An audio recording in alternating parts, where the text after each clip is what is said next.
Esto es Bolivia Web TV, al alcance del mundo.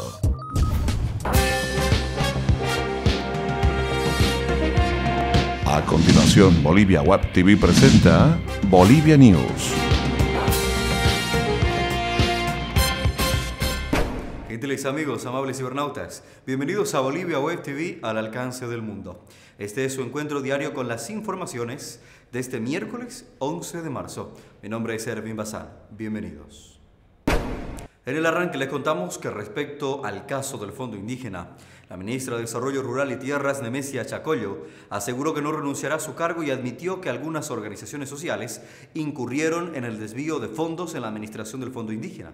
A Chacollo se presentará este viernes a la interpelación que le hará la Asamblea Legislativa Plurinacional y dijo no tener miedo a las preguntas, debido a que ella es denunciante dentro de la investigación que, hasta ahora, tiene 2 personas bajo las medidas cautelares. La Fiscalía aún evalúa si es pertinente convocar a la ministra del sector. Cientos de periodistas marcharon en La Paz, Sucre y Cochabamba demandando la liberación de su colega Carlos Gisbert, detenido el fin de semana por una supuesta obstrucción a la justicia, luego de realizar una entrevista a Madalín, madre sustituta de un bebé que murió víctima de un supuesto abuso. El ministro de Gobierno, Hugo Moldis, el defensor del pueblo, Rolando Villena, y la Asociación Nacional de Periodistas también se movilizaron ayer para lograr la liberación del periodista, quien fue procesado en tiempo récord y enviado en un día a la cárcel de San Pedro. Estamos muy preocupados por la forma en que se detuvo a Carlos, la incomunicación arbitraria e ilegal a la que se le sometió, la negación del acceso al cuaderno de investigaciones y otros abusos, explicó Villena. En el Alto, los choferes sindicalizados llevan a cabo su segundo día de paro y anunciaron que si no tienen respuesta de la alcaldía, la paralización será indefinida y continuará también la huelga de hambre. Así lo informó el secretario ejecutivo de la Federación Andina 1 de Mayo, Rubén Sánchez. En tanto, el secretario municipal de Gobernabilidad, Rubén Paz, aseguró que no llegó ninguna instrucción por parte del alcalde Zacarías Maquera para convocar a los choferes a un diálogo y evitar así mayores medidas de presión. Las movilizaciones ayer bloquearon la ciudad en 25 puntos. Sin embargo, la policía logró despejar 3 vías troncales, las avenidas 6 de marzo, Juan Pablo II y la autopista principal. Los choferes buscan incrementar el pasaje de un boliviano a 1.50 y además cambiar la ruta del bus Sariri.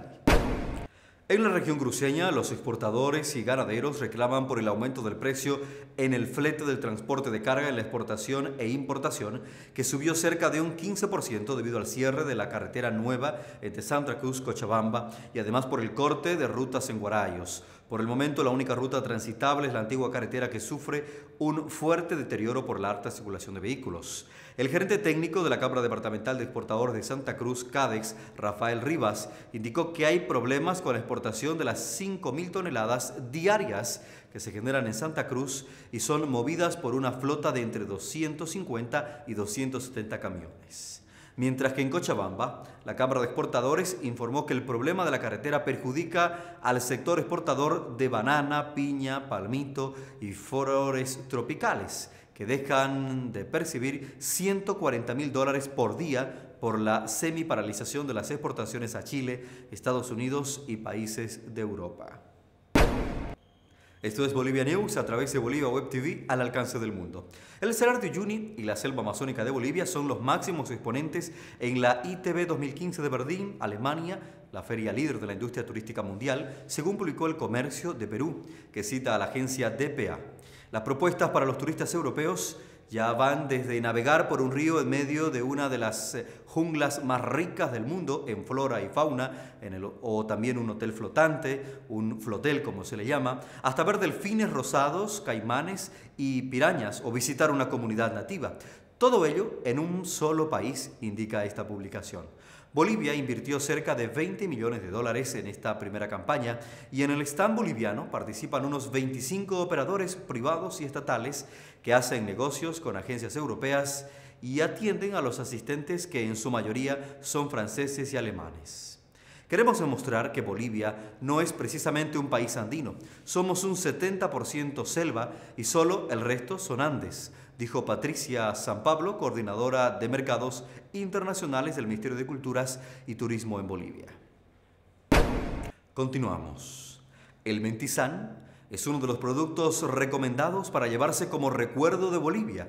Así lo indica el diario español El País en una lista de los 25 souvenirs más curiosos y estupendos que deberías comprar si viajas a Bolivia. El periódico dice que la llamada también pomada mágica sirve para aliviar los síntomas del resfrío común y de la gripe. Con más de 75 años de historia, este ungüento de color verde promete acabar con picaduras, dolores y otras molestias. Un imprescindible en las casas de todos los bolivianos, informa el medio español. Es momento de revisar el comportamiento de las principales divisas del planeta. El dólar para esta jornada se cotiza en 6 bolivianos 86 centavos para la compra y en 6 bolivianos 96 centavos para la venta. Atención con el euro, que sigue su caída libre y para hoy se ubica en 7 bolivianos 32 centavos. Repetimos, 7 bolivianos 32 centavos. El yen registra también una ligera variante, ubicándose hoy en 0.056 bolivianos. Revisamos ahora lo más destacado en Actualidad Deportiva, su segmento. Bolivianos y argentinos se enfrentaron por la Copa Libertadores de América, donde Universitario de Sucre empató con Huracán 0-0. Pese al empate, Universitario sigue liderando el grupo. No es un mal resultado, pero de haber tenido mejor puntería, Universitario se habría quedado con los 3 puntos frente a Huracán de Argentina, rival con el que empató 0-0 en el Estadio Patria de la capital boliviana.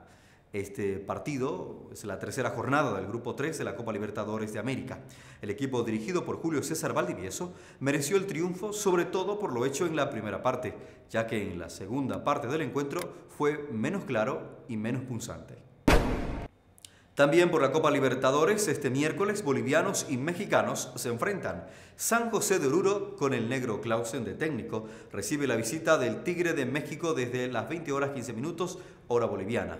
San José buscará hoy recomponer su tránsito en el Grupo 6 de la Copa Libertadores de América cuando reciba en su estadio Jesús Bermúdez de Oruro a Tigres de México. El cuadro santo tendrá también el debut en el banco como entrenador al argentino Néstor Clausen, que asumió en las últimas horas tras la renuncia de Teodoro Cárdenas. Clausen aparentemente no hará muchos cambios en el onceno titular respecto al equipo que ya venía jugando. Gentiles amigos, amables cibernautas, esto es todo en informaciones para esta jornada de miércoles. La invitación para que nos visiten en las redes sociales de Bolivia Web TV a través del Facebook y el Twitter. Puede dejarnos sus informaciones y participar de este noticiario. Permiso.